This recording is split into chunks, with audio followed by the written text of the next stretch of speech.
Hello listeners, আমরা পূর্বের ভিডিওগুলোতে কী কী দেখেছি তা আপনারা থাম্বনেল দেখতে পারলে বুঝতে পারবেন। তো আজকে আমরা একটু অ্যাডভান্স লেভেলের কিছু দেখব, যেমন কালার, তারপরে যে ল্যান্ডিং পেজের কিছু ফাংশন। তো এখানে আমরা প্রথমেই কালার চুজ করে নেব। এগুলো আমরা পূর্বের একটা ভিডিও রয়েছে কালার, সেখানে দেওয়াই রয়েছে যে কী কী ওয়েবসাইটে কীরকম কালার পাওয়া যাবে। স্পেস চাপ দেওয়ার পর যে কালার সিলেকশন আসবে, তারপর আমরা এখান থেকে এই যে সার্চে গিয়ে ওয়েবসাইট সার্চ দিব। এখানে কিছু ডিজাইন যদি আমাদের মাথায় যদি না আসে যে আমরা কীরকম ওয়েবসাইট করবো, তো এখান থেকে আমরা সাজেশন নিতে পারি যে এরকম হলে ভালো হয়, এরকম হলে ভালো হয়, এরকম হলে ভালো হয়। এখানে দেওয়া রয়েছে অনেকগুলো ওয়েবসাইট। তো এখান থেকে আমরা সাজেশন মতো ইচ্ছা করলে আর কি আমরা নিতে পারি বা নাও নিতে পারি, আমাদের ক্লায়েন্টের রিকোয়ারমেন্টস অনুযায়ী করতে পারি। তো এখান থেকে সাপোজে যেখানে ধরেন আপনাদেরকে শুধুমাত্র দেখাচ্ছি আর কি, যেরকমভাবে যেরকম ওয়েবসাইট আমরা করতে পারবো, এরকম ওয়েবসাইট করতে পারবো, এভাবে দেখে একটা সাজেশন নিতে পারেন। তারপর এখান থেকে আপনারা কালার চুজ করতে পারেন, অথবা কালার প্যালেট থেকে কালার চুজ করতে পারেন। এই যে আমাদের ওয়্যার ফ্রেম অনুযায়ী একটি বেসিক যে ওয়েবসাইট আমরা করেছিলাম সেটা। তো এখান থেকে আমরা আরেকটা ট্রিক্স দেখিয়ে দেই। তো এখান থেকে আপনারা এই যে এটা রয়েছে কলাম, হালকা যে সবুজ কালার সেটা। তো এখান থেকে আপনারা স্কোয়ার সিলেক্ট করে নিতে পারেন।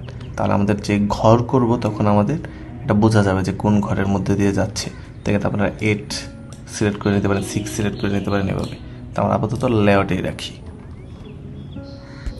তো আমরা যে প্রথমে কাজটা করবো সেটা হলো কালার। কীভাবে আমরা কালার নেব, তো এখান থেকে যদি আমরা কোনো একটা ওয়েবসাইট পছন্দ করি, তাহলে এখান থেকে আমরা ধরেন এই ওয়েবসাইটটা দেখলাম, তো এখান থেকে আপনারা স্ক্রিনশট নিতে পারবেন। স্ক্রিনশট নিয়ে আপনারা এটাকে সেভ করতে পারবেন। আবার স্ক্রিনশট না নিতে চাইলেও সমস্যা নেই, তো এখান থেকে আপনারা যে কোনোভাবে নিতে পারবেন। আবার যেখান থেকে কালার প্যালেটের, তো সেটা তো দেখিয়েছি যে হেক্সা কোড কপি করে নিয়ে তারপর সাপোজ একটি কলাম করলাম, করার পর এই যে ফিল এখানে পেস্ট করে দিলেন, কন্ট্রোল ভি, এন্টার, তারপর হয়ে গেল। আর এখানে যদি প্লাস চিহ্নতে চাপ দেন তাহলে এখানে কালারটা বসে যাবে। এখন যদি আপনি এটাকে যদি অন্য কোনো কালারও করেন তাহলে কোনো প্রবলেম নেই। ধরেন আমরা এই কালারটা নিলাম, কপি, তারপরে যেখানে কন্ট্রোল ভি, ওকে, এন্টার, এই যে এই কালার হয়ে গেল। এখন আমরা এখানে প্লাসে চাপ দিই তাহলে এই কালারটা এখানে ইম্পোর্ট হয়ে গেল। তো ধরেন আপনারা কোনো একটা কালার পছন্দ করলেন কিন্তু সেটার কোড আপনারা নিতে পারছেন না, তাহলে আরেকটা সহজ জিনিস করতে পারেন, সেটা হলো একটা ট্রিক্স দেখিয়ে দিই। এখান থেকে আপনারা মিনিমাইজ করলেন, মিনিমাইজ করে যে আগের মতন কালার সিলেক্ট করলেন, এই যে এখান থেকে নিয়ে আপনারা যে কোনো কালার পিক করতে পারবেন। তো এখান থেকে সাপোজ আমরা এই অরেঞ্জ কালারটা পিক করব, তাহলে যে অরেঞ্জ সিলেক্ট করে চাপ দিয়ে দিলাম, এই যে অরেঞ্জটা এসে গেল। তো এখানে আবার আগের মতন এখান থেকে প্লাস চাপ দিয়ে দিলে এখানে কালার বসে যাবে। তো এভাবে আপনারা যে কোনো ওয়েবসাইটের অথবা যে কোনো কিছুর যে কোনো কালার আপনারা সহজেই চুজ করতে পারেন। তারপর আরেকটি ট্রিক্স দেখিয়ে দেই। এখান থেকে সাপোজ যে এই কালারটা আমাদের প্রায় সব জায়গায় ইউজ হয়েছে, তো এই কালারটা আপনারা সিলেক্ট করলেন, সিলেক্ট করার পরে যেখানে কালার্সের প্লাস চিহ্নটা চাপ দিয়ে দিলেন, তাহলে যেখানে কালার একটা সিম্বল এসে গেল, সিম্বলের মতো। তো এখান থেকে আপনারা রাইট ক্লিক করে এডিটে চলে গেলেন। চলে যাওয়ার পর এখান থেকে আপনারা যদি এই কালারটাকে যদি ঘুরান, এই যে দেখেন সবটা নিয়ে কালারটা এখন কম্বাইন্ড অনেক সুন্দর করে হচ্ছে। তারপর থেকে আপনারা ফিল থেকে যে সিলেক্ট করলেন, ধরেন এই যে এটা এখানে চাপ দিয়ে দেন, তাহলে যে এই কালারটা এসে বসে গেল। তো এইভাবে আপনারা খুব সহজেই কালার সিলেক্ট করতে পারবেন। তো এখানে একটি ল্যান্ডিং পেজের এখানে একটা অবশ্যই পিকচার থাকে, তো আমরা এরকমভাবে একটা পিকচার নিয়ে নিই। এখান থেকে সাপোজ যেখানে কপি ইমেজ নিয়ে গেলাম, কন্ট্রোল ভি, ওকে, পেস্ট হয়ে গেল, পিকচারটা এসে গেল। তারপর আমরা পিকচারটাকে এভাবে টেনে কলাম অনুযায়ী সমানভাবে বসিয়ে দিতে পারবো। বাস, পর সেন্ড টু ব্যাক, বাস, যে লেখাগুলো সামনে এসে গেলো। তো এটার উপরে ধরেন আপনি এটাকে একটু ডার্ক বানিয়ে দেবেন, আমরা খুব বেসিকভাবেই দেখাচ্ছি আমি।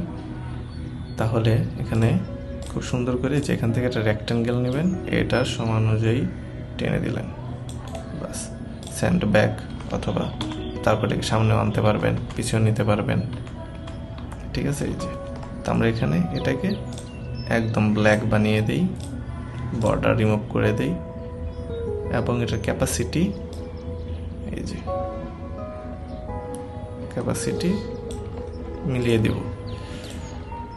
তো এটাকে আমরা সব সময় ফ্রন্টে লাগবো লেখাগুলোকে অবশ্যই। এখন লেখাগুলোকে আমরা কি কালার করব? অবশ্যই হোয়াইট।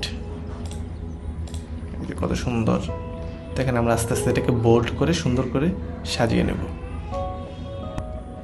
তো এখন প্রশ্ন হলো আরেকটা, যে কালার নিয়ে আমরা এটাকে গ্রেডিয়েন্ট কিভাবে বানাবো। এই যে তো সাপোজ এটা হোয়াইট হয়ে আছে, বর্ডার অবশ্যই রিমুভ করে দেবো। এই যে সলিড কালারের এখানে লাইনিয়ার গ্রেডিয়েন্ট, তারপর দেখেন এটা হলো লম্বভাবে হয়ে গেল, আর রেডিয়াল মাঝখান থেকে গোলাকার। তো লাইনিয়ার থেকে আমরা সিলেক্ট করতে পারবো। ধরেন সাপোজ এটাতে ক্লিক করে এটা দিয়ে দিলাম, এটাতে ক্লিক করে এটা দিয়ে দিলাম, দেখেন এই যে গ্রেডিয়েন্ট হয়ে গেল। অথবা ব্ল্যাক এটাকে, অথবা পার্পল বা পিঙ্ক। তারপর রেডিয়ালেও আমরা এভাবে করতে পারবো। তো আমরা পিঙ্কটাকে ব্লু করে দিলাম, ব্ল্যাকটাকে পিঙ্ক করে দিলাম, হোয়াইট করে দিলাম। এই যে এভাবে আমরা গ্রেডিয়েন্টের ইউজও বুঝতে পারবো। তারপরে গ্রেডিয়েন্ট আমরা যে কোনো কালার ওয়েবসাইট রয়েছে সেগুলো থেকে আমরা দেখব। আমি গ্রেডিয়েন্ট কালার চুজ করার সময় সবসময় এই ওয়েবসাইট থেকে চুজ করি, gradient.com। আপনারা চাইলে যে দেখে নিতে পারেন gradient.com, অথবা সার্চ দিলে পাওয়া যাবে গুগলে। আরও অনেক ওয়েবসাইট রয়েছে। তো আমরা সার্ভিস সেকশনের পিছনের ব্যাকগ্রাউন্ডের জন্য আরেকটি ছবি সিলেক্ট করব। এখান থেকে সাপোজ আমরা এই ছবিটা সিলেক্ট করলাম, এই যে এখানে কপি ইমেজ, তারপর চলে গেলাম এডিটে, পেস্ট, বাস। তারপর এখান থেকে সেন্ড টু ব্যাক। এই যে ব্যাকগ্রাউন্ডে কত সুন্দর করে কলাম অনুযায়ী বসে গেল। এটা এভাবে আমরা এখানে পিকচার অ্যাড করতে পারবো, মানে খুব সহজভাবেই, ফর বেটার লুক। এখান থেকে আমরা এটার ক্যাপাসিটি কমিয়ে দিতে পারি,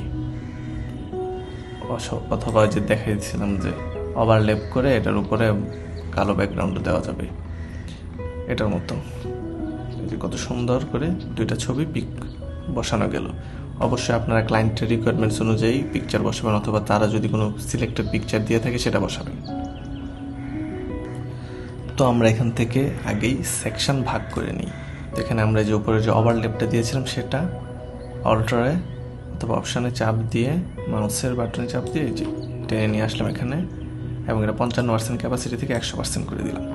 তারপর আবার এটাকে টান দিয়ে আরেকটা নিচে নিয়ে নিলাম। তো এখানে আমাদের অন্যান্য অপশানগুলো থাকবে, যেমন রিভিউ, টেস্টিমোনিয়াল ইত্যাদি ইত্যাদি। যেহেতু এটা ল্যান্ডিং পেজ, বুঝতেই পারছেন। তো এখান থেকে আমরা এটাকে কালার চেঞ্জ করে দিতে পারি। সাপোজ এটাকে একেবারে নীল, পার্পল, এটাকে আবার পার্পল, তারপর ব্লু। আচ্ছা, তো এটাকে সিলেক্ট করে আমরা এটাকে কমিয়ে দিতে পারি ব্যাকগ্রাউন্ড হিসাব অনুযায়ী, অথবা কালার চেঞ্জও করে নিতে পারি যদি কোনো কালার দরকার হয়।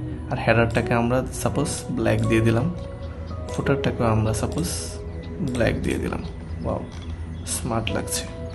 তারপর যে এখান থেকে যেহেতু ব্লু হয়ে আছে এটাকে আমরা একভাবে করে দিতে পারলাম। কন্ট্রোল চ্যাটে চাপ দিয়ে দিবেন কোনো কিছু প্রবলেম হলেই। যেহেতু কম্পোনেন্ট হয়ে রয়েছে তো আমাদেরকে সেভাবে সিলেক্ট করতে হবে। ডাবল ক্লিক করে আইসোলেশন মোড অনুযায়ী। তো এখান থেকে আমরা এভাবে সিলেক্ট করতে পারবো খুব সহজেই। ওকে, তো আপনারা আপনাদের পছন্দ অনুযায়ী ব্যাকগ্রাউন্ডের কালারও চুজ করে নিতে পারেন। এই জন্য আপনাদের মিনিমাইজ করতে হবে। মিনিমাইজ করার পর এখান থেকে সাপোজ এখানে এই কালারটা সিলেক্ট করলেন, আই ড্রপারটা নিলেন, এই যে ক্লিক করে দিলেন, এই কালার হয়ে গেল। অথবা আরেকটা ব্যাকগ্রাউন্ড পছন্দ হয়েছে, এই ধূসর, এটা নিয়ে নিলেন, পিক করে দিলেন। তারপর এরকমভাবে আপনারা আপনাদের ইচ্ছা অনুযায়ী কালার চুজ করে নিতে পারবেন। আমরা এটাকে ভাগ করে নেব। যদি আমাদের ফ্রেমের বাড়ানো দরকার পড়ে তাহলে আমরা খুব সহজেই ফ্রেমটাকেও বাড়াতে পারবো। তো এই জন্য আমাদের হোম পেজে ক্লিক করতে হবে। তারপরে যেখানে আমরা এটাকে বড় করে দিলাম, তারপর ফুটারটাকে টেনে নিচে নামিয়ে দিলাম, বাস। তারপর আরেকটা আমরা ভাগ নিতে পারবো ঠিক সামঞ্জস্যপূর্ণতা বজায় রাখার জন্য। তারপর এটাকে নিয়ে একটু উপরে বরাবর লাগিয়ে দিলাম, একটু ফাঁক রাখলাম, যেটাই হোক। তারপর আমরা আবার ফ্রেমটাকে ক্লিক করে ছোট করে দিলাম, বাস। তো এটাকে আমরা আবার উপরে যে কালারটা নিয়ে রয়েছে এটাকে আই ড্রপার দিয়ে সিলেক্ট করে দিলাম, বাস। এখন দেখেন কতটুকু সুন্দর লাগছে। আবার এটাকে উপরে টেনে নিয়ে লাগিয়ে দিলাম, বাস। আবার ফ্রেম ছোট করে দিলাম, বারবার দেখাচ্ছি কারণ হলো আপনার জন্য ক্র্যাচ করে মাথায় খুব ভালো করে। তারপর আমরা এখানে আরেকটা কালার চুজ করতে পারি, সেটা হলো ইয়েলো। তো এই জন্য আমরা এটা সিলেক্ট করলাম, তারপর আই ড্রপার নিলাম। আচ্ছা, আই ড্রপার আগেই নেব না, প্রথমে সিলেক্ট করব, তারপর এটাকে মিনিমাইজ করব। মিনিমাইজ করার পর এই সিলেক্ট করলাম, আই ড্রপার নিলাম, ইয়েলোটা পিক করে ফেললাম। তবে এই ইয়েলোটা থেকে আমরা ওই ইয়েলোটা নিই। হ্যাঁ, দেখছেন কতটা জুম হয়ে পিক করা যায়, বাস। তারপর আমরা আবার এটাকে জুম করে দিলাম। এটা আমি করছি হলো এই যে কালারটা রয়েছে সেটা যেন আমরা খুব সহজেই চেঞ্জ করে এই কালারটা দিতে পারি। তো সেজন্য আমরা এখানে যে কোডটা আছে, কোডটা নিয়ে নিলাম, তারপর এই যে এখানে এডিটে চলে গেলাম, চলে পেস্ট করে দিলাম। ওকে, এই যে দেখছেন কত সুন্দর সিলেক্ট হয়ে গেল। এই যে ইয়েলো কালারটা ভালো লাগছে কিন্তু। তারপরে যে বাটন, এটাকে আপনার ইচ্ছা করলে ইয়েলো করে দিতে পারেন, কিন্তু সেটা আমরা ইয়েলো করব না। এটা হোয়াইট থাকবে না কি থাকবে সেটা আমরা এখান থেকে সিলেক্ট করে নিয়ে দিতে পারবো। তো আমরা আজকে দেখলাম কালার সিলেকশন নিয়ে অ্যাডভান্স লেভেলের কিছু কালারের টিপস, আর এছাড়াও আমরা এরপরে দেখলাম যে কীভাবে ব্যাকগ্রাউন্ডে ইমেজ বসাতে হয়। এগুলো আমাদের খুবই কাজে আসবে। তো আমরা এগুলো জেনে খুব একটু আগিয়ে গেলাম। তার পরবর্তীতে আরও কিছু নিউ টিপস নিয়ে আপনাদেরকে দেখাবো, যেন আরও সুন্দর লুক আউট আসে।